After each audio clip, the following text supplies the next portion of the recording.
अवसर कैसे प्राप्त होता है। पहाड़ी क्षेत्र में नदी किनारे एक छोटा सा गांव बसा हुआ था। उस गांव के लोग बहुत धार्मिक प्रवृत्ति के थे। गांव के मध्य स्थित मंदिर में सभी गांव वाले दैनिक पूजा अर्चना करते थे।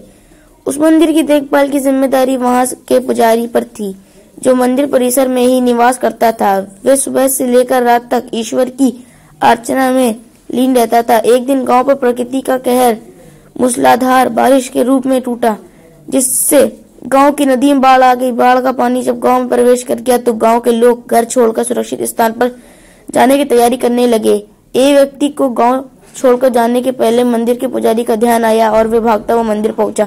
वहां पहुंचकर वे पुजारी से बोला, पंडित जी, बाढ़ का पानी हमारे घरों में घुसने लगा है। धीरे धीरे बढ़ते हुए मंदिर तक भी पहुंच जाएगा। यदि हमने गांव नहीं छोड़ा तो बाढ़ में बह जाएंगे। हम सभी सुरक्षित स्थान पर जा रहे हैं, आप भी हमारे साथ चलिए। लेकिन पंडित उस व्यक्ति के साथ जाने को राजी नहीं हुआ। वे बोला, मैं तुम लोग जैसा नास्तिक नहीं हूँ।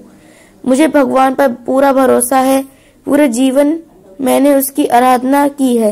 वे मुझे कुछ नहीं होने देगा। तुम लोगों को जाना है तो जाओ, मैं यहीं रहूंगा। पंडित की बात सुनकर वे व्यक्ति वापस चला गया। पंडित भगवान की प्रार्थना में लीन हो गया। कुछ ही देर बाद बाढ़ का पानी मंदिर तक पहुंच गया।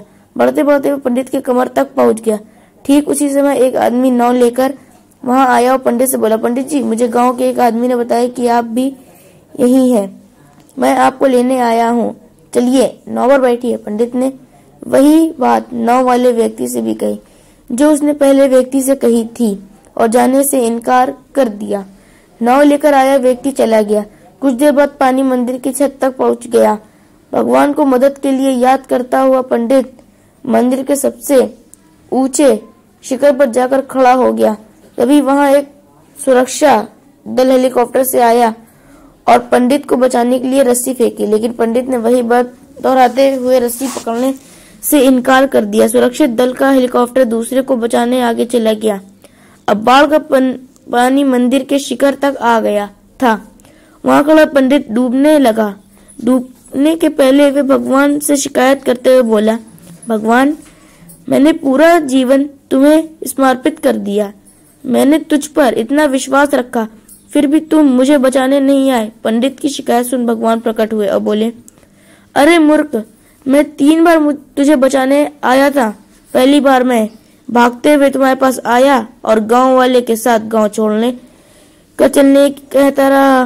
फिर मैं नाव लेकर आया और अंत में हेलीकॉप्टर।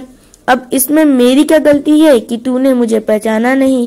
पंडित को अपनी गलती समझ में आ गई, लेकिन तब तक बहुत देर हो चुकी थी। सीख।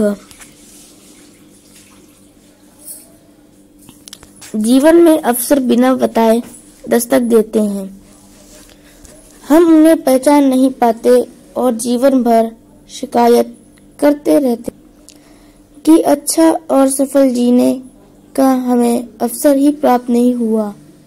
इसलिए अवसर किसी भी रूप में सामने आए, उसे अपने हाथ से न जाने दें। अगर आपको ये सक्सेस स्टोरी अच्छी लगी हो तो लाइक, शेयर, कमेंट जरूर कीजिएगा और चैनल को सब्सक्राइब करके बेल नोटिफिकेशन ऑन कर लीजिए ताकि कोई भी सक्सेस स्टोरी आने वाली आपसे मिस ना हो।